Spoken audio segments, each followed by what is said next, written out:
So here we are, finishing up the month of September. My gosh, it's the power of mind. It's been great. It's been a great series of talks, right? We started talking about our consciousness, the consciousness of oneness, and then we moved to the consciousness of abundance. The third and fourth weeks, we talked about living in the all, and then, I can't even remember the other one, living in the now. That was only last week, living in the now. Wow. Okay, and so here we are today finishing up the month. We, us, and our. You know, this is really about we share in this one energy. There's only one. You know, really, there's only one of us in the room. There's just energy showing up. That's what it is. We are individualized, but not individuals. We are individualized creations of this divine creative process. What we know is that Spirit has sought to incarnate itself through us and live as us in the world. There is one life, we always say, right? One life, God's life. That life is perfect. That life is my life right now. That's what we say. That's what Ernest Holmes always said. There's only one life, and it is expressing itself in all creation, everywhere, throughout the universe. And that life is just the life of everything and everyone. And, you know, we look at the triune nature, what Ernest Holmes called the triune nature of spirit. And as Dr. Holmes described it, we understand three aspects, right? Spirit, soul, and body. Spirit, soul, and body, or the active, the receptive, and the manifestation. You know, the teaching symbol as he drew it. There's one God. The circle represents the unity of all life, the oneness of all life. But he separated it up so that we could understand these three aspects. There's not three gods. There's not three people. You know, it's like you're a man. You're also a son. You could be a father. You could be a cousin. You could be an uncle. It's still just you. You know, there's only one. So Ernest Holmes separated this thing up without separating it. He just identified aspects. There is the thinker, the doer, and then the result. That's what we're talking about, these aspects of this divine creative power. However we describe it and whatever words we use, seed, soil, plant, you know. I mean, he made it really basic for us. I love that. Something directs. Something takes direction and then goes to work automatically. And then something is created. That's really what we're talking about here, this divine creative process. We know that at the top of the symbol, there is the thinker. Ernest Holmes called it volition or first cause or divine mind. We know that is the thinker, that is the active part. We also know the law, the middle part, as Dr. Holmes described it, as universal receptive mind. That means it receives the impress of thought and immediately goes to work out picturing what has been placed into it. And as a result, we get manifestation. Something in the physical world, some change of condition, whatever it is that was placed into the law. So let's talk about the law. Ernest Holmes spent a good deal of his ministry discussing the love and the law, right? He described love as the eternal self-givingness of spirit to its creation. Eternal self-givingness, that is the love. And he described the law as the way it works. So the love that points the way and law makes the way happen.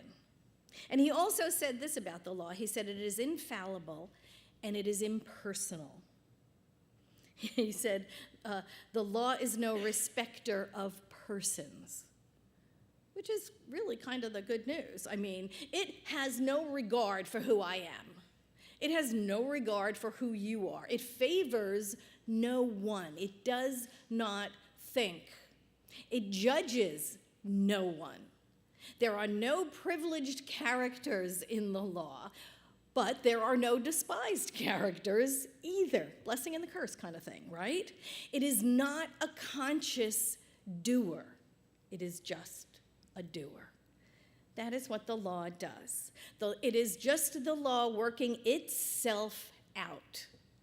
That's what it does, based on our predominant thoughts. And Ernest Holmes said this in the extension study course. He said, since the law has no choice, we choose for it. And we can reverse any choice we have made.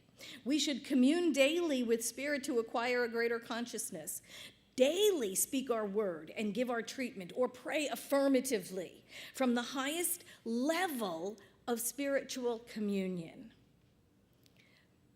to expand our consciousness so that we can have a greater idea of life, so that we can have a greater expression of who and what we are in the world, so that we can grow in our experience of this thing called life, right? Louise Hay used to say, what? It's only a thought and thoughts can be changed, right? I mean, that was kind of her tagline. It's only a thought and thoughts can be changed. Power of positive thinking. Norman Vincent Peale, right? Our own teaching, the religious science, the science of mind and spirit. Change your thinking, change your life. And this is what we call this philosophy, the science of mind. So this is a mental science. It's all about thinking. It's all about thoughts. And yet, there is so much more to it, isn't there? There's so much more to it than that. Yes, we call this the science of mind. So it is mental. It is a mental process. But it's also physical. It is also emotional. It is also spiritual. It is also intuitive. It is also mystical. This is a tremendous undertaking that we have decided to join. This is a holistic path that we have chosen. And you know, some people over the years have reduced New Thought to kind of a mechanical ordering device, you know? You know what I'm talking about, right? You know the movie The Secret? Loved it. Okay, it was great. But it almost implied that the universe is one big vending machine, and all you needed to do was put your order in, and out pops your manifestation. Here's a line from the movie. When you think of something you want, you focus on it with all your intention, the law of attraction will give it to you every time. Really? I'm calling BS on that, okay? Anybody with me? Yeah, okay, thanks. Now, look, I'm not saying we don't have that experience sometimes. We do have a water to wine moment, don't you? Haven't you? We have had those water to wine moments. I know we do. I have. I'm sure you have as well. But those water to wine moments happen because everything has come together for us. Everything, the spiritual, the emotional, the intellectual, the intuitive, the mystical, it's all come together like that in one fell swoop. You know, like those parking spaces we get. And we have no resistance to it. And that's when those things happen. And we have to understand this, you know, like I said before, this is the science of mind and spirit. In fact, it was Ernest Holmes' first name for the textbook was the science of mind and spirit. They dropped that off in the revise. Science of mind and spirit. And here's what I want you to know. The science of spirit and the science of mind we know, right? It's affirmations, it's retraining our thought, it's raising our vibrational level by affirmations and repetition. But the science of spirit, that's mysticism. And that's what we need to explore more. The science of mysticism, the turning of our consciousness to the mystical path, turning to spirit beyond the mental process, is spiritual revelation. We said this is more than a mental science, right? It's mental, it's spiritual, it's intuitive, and yes, that can all come together in one dynamic moment, and we have that water to wine moment. But most of the time, more often than not, changes occur in our conditions through continual spiritual practice. Ernest Holmes said about the beaker of muddy water. Do you remember he used that analogy once? And he said, if your affirmation drip by drip, drop by drop is clear water, that over time we become that clear beaker, right? The muddy water is expelled by the clean, clear water, and we become these crystal clear beakers. We become that clear vessel through which Spirit can change conditions around us. We know we live in a spiritual world. We know the universe accepts the impress of our thoughts and beliefs backed by emotions and our convictions. And the most predominant thoughts of these thoughts, emotions, feelings, and convictions, intentions, all lined up in the same direction, will outpicture as changed conditions in our lives. But even Ernest Holmes said, there can be a cure, but not a healing. A true healing without spiritual revelation. There cannot be a true healing without spiritual revelation. And that's what we're talking about, going beyond this mental process, going beyond the idea that, I can just think it and outpicture it. There is more to it. We live in a spiritual world. Remember we say we're spiritual beings? We've heard that, right? That's been around forever. We're humans having a spiritual experience. No, we're spirits having a spiritual experience. Because that's all that is to us is spirit. Spirit is incarnating as form. Spirit is in the very cells of our being. Spirit is animating matter. But the very matter is in itself spiritual, because it's all energy, isn't it? There's nothing but energy. It just changes form. So even the very bodies we have that we're using, they're spiritual vehicles. So we're not humans having a spiritual experience. We are spirits having a spiritual experience in a spiritual world. The world, the universe, everything in it is spiritual. There's only one thing anything could have possibly been made out of, and that's spirit. So we're that. There's nothing else to us but that. So those water to wine moments, or those manifestations over time, however they demonstrate, they are always a combination of mental and emotional and intuitive. All levels of our being. We live in a holistic universe. So it incorporates all levels of our beingness. Ernest Holmes said, we fail to realize that principle is not bound by precedent. We limit our own faith to that which has already been seen or accomplished, so that very few miracles can result. When through intuition, faith finds its proper place under divine law, there are no limitations, and what are called miraculous results follow. We have to give up our reasoning. We have to go beyond this mental pursuit that we have. They've always said that religious science of mind is we're like little heads walking around, little heads on sticks. We're just a mental science. But there is more to that. There is more to us. There is more to this practice. There is a mystical path to what we're doing, and we know this. Because what happens when you pray and pray and pray and nothing happens? Do you ever have those moments too? Anybody? Am I the only one, right? Okay. You pray and pray and pray and nothing happens.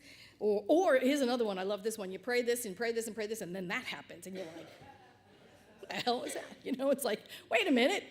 Where did that come from? What's happening, we ask. I pray a new job, nothing happens. I pray a new job, nothing happens. I pray a new job, nothing happens. I pray and I pray and I pray, nothing happens. I get despondent. I start getting really grouchy, right? We start doubting ourselves. We start doubting our philosophy, right? Nothing happens, and it's just getting worse and worse and worse. I want to remind you, I love this quote. I don't know who said it. It's unknown. I've searched all over. I can't find it. So if you can find it, let me know. Anyway, it says, on particularly rough days when we are sure we cannot possibly endure, I'd like to remind you your track record for getting through bad days so far is 100%. And that's pretty damn good. So when we get there, nothing's happening, nothing's happening, nothing's happening, nothing's happening. Remind yourself of that. Hey, my track record stands at 100%. That's pretty damn good. Okay, so we continue to pray. We continue to pray. And we look to the conditions to change and nothing happens, right? We keep praying the job and nothing. All the universe can do is reflect back to us. That's all it can do. It reflects back to us from our level of consciousness what we deem as possible.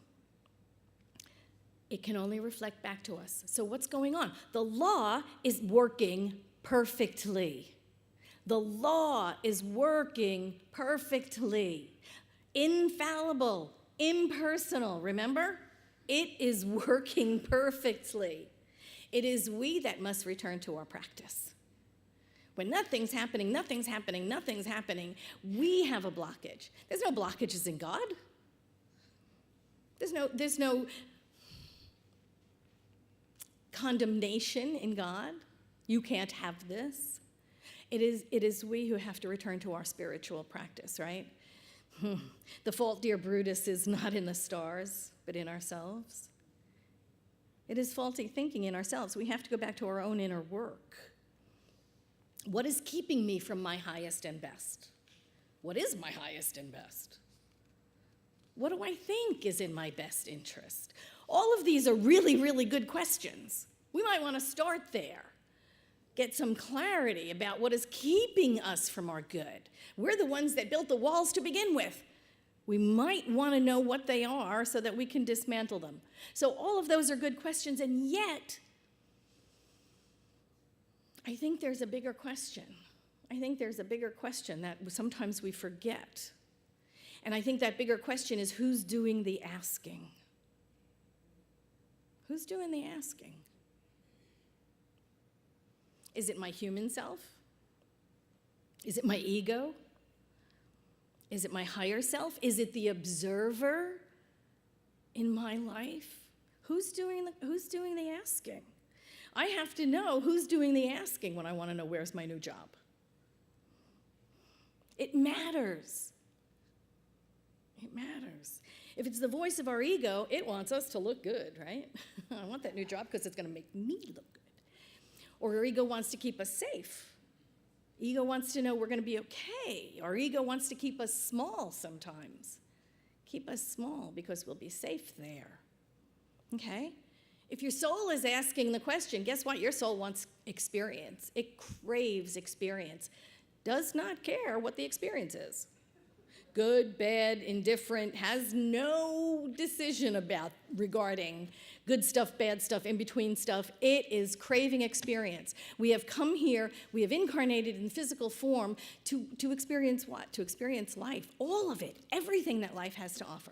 The highs, the lows, and everything in between. Our soul is just here to experience all of it. If it's our higher self, our higher self wants self-expression. It wants self-actualization. It wants the highest and best expression one life can possibly experience. So we do the work of uncovering the hidden fears, the longings, the false beliefs, the limited thoughts, so that we can be clear when we go back to prayer. What it is the desire on our hearts. You know, Horatio Dresser, who was Julius and Annetta's son. Julius was one of the early New Thought writers. He was the one that actually composed a lot of what Phineas Quimby experienced and wrote down on his behalf. Anyway, Horatio was Julius's son, and he said this. He wrote that spirit, source, God, or divine present, whatever, is causality. The divine is determinative, and the individual who seeks to manifest what is in their highest good is tasked with learning to be receptive to this good. You have to be open to it. We have to be open, and the only way that we do that is by setting that time aside in the quiet. That's what Ernest Holmes said. We have to set that time aside. You cannot recognize a voice that you're not still enough to hear. You have to set aside that quiet time. So the questions that we can ask then, we can actually hear. And the questions that we use in visioning are amazing questions to ask ourselves for uncovering our limited beliefs. And they're questions like, what is the highest vision for my life now? If anybody attended a visioning, right? Okay, so some of us have. These visioning sessions are amazing for uncovering those things, because what we do is we set our ego out to play somewhere, and we allow this still small voice to come through. So what is the highest vision for my life now is a question we would ask in visioning. What must I release to manifest this highest vision for my life? Yeah, that'd kick you in the butt. What must I release? What do I have to let go of? Because, we're really, really good at collecting things, but sometimes we're not so good at releasing, And it's really funny because you think releasing would be the easier thing to do than grasping and holding on, because it takes a lot of energy to grasp and hold on, but yet to release, it's like, you'd think that would be the easier thing, but sometimes it's not so easy for us. So what must I release to manifest this higher vision for my life? What must I embrace to manifest this higher vision? What must I become? What must I become? See, this could involve changing a lifestyle, changing a thought pattern, changing a habit. And what else does Spirit want to reveal to me right here, right now? These are all questions that our spirit, the highest and best within us, resonates to. This goes beyond a mental science. This goes beyond a mental practice. This involves intuition, emotion, feelings, revealing the self to the self. This is no vending machine. Ernest Holmes said this. He said, I said the other day something I have learned by experience. Every person will be alone until he is no longer lonely. Every person will listen to the silence until it speaks. Every person is compelled to look at the darkness until he sees light. And every person will lay in his own grave until he resurrects himself. And this is true. Our teaching is one of self-knowledge. It is one of doing the deeper inner work. It is that solitary path. And yet, we know we are all connected. It is about self-expression. It is about self-empowerment. First it is I can, then it is we can. That is the absolute growth and expansion and expression of us. To do our own inner work so that we are clear, so that we are spirit housed in a body on earth, doing the work of spirit as spirit would have us do it. The big and gigantic work, the work that our egos think is like way too big for us. Spirit knows that's who we are. That's the journey that we're on. All of us, all of us. We're all on this same journey. This is life for us, and we are all in it together. I want to finish up with Ernest Holmes. This is from Creative Mind. He said, we live and move and have our being in what we call infinite mind, an infinite creative mind, also infinitely receptive, operative, omnipotent, and all-knowing. And we have learned that this mind presses against us on all sides, flows through us, and becomes operative through our thinking. The human race, ignorant of the laws of mind, ignorant of the power of its own thought, has through this ignorance misused and abused the creative power of thought and brought upon itself the thing it feared. This is like fire and brimstone. I love this part. Okay, he goes on to say, this is true because all thought is law and all law is mind in action, and the word you speak today shall govern your life tomorrow. As the word which you spoke ignorantly and innocently, consciously or unconsciously yesterday, is absolutely governing your life today. As a metaphysician, then, we are not dealing with the material nor denying the manifest universe, but we're claiming that the manifestation is a result of the interactivity of mind. And if we wish for a definite manifestation, we must produce a definite inner activity. You and I, not dealing with conditions, but with mental and spiritual law. Don't forget the spiritual part. It's not all mental. And he finishes up by saying, we are dealing with the power of thought, the power of mind, and the more spiritual thought, the higher the manifestation. The more our reliance upon what we call God, the greater the power. This is what we're here to do, to put it all together. It's not a vending machine. We don't just put our coin in and get our manifestation. It's about revealing the self to the self. It's about living the higher life. It's about being spirit informed. It's about knowing our truth, knowing our oneness, and knowing no one is outside of it. We're all in it together. Thank you so much.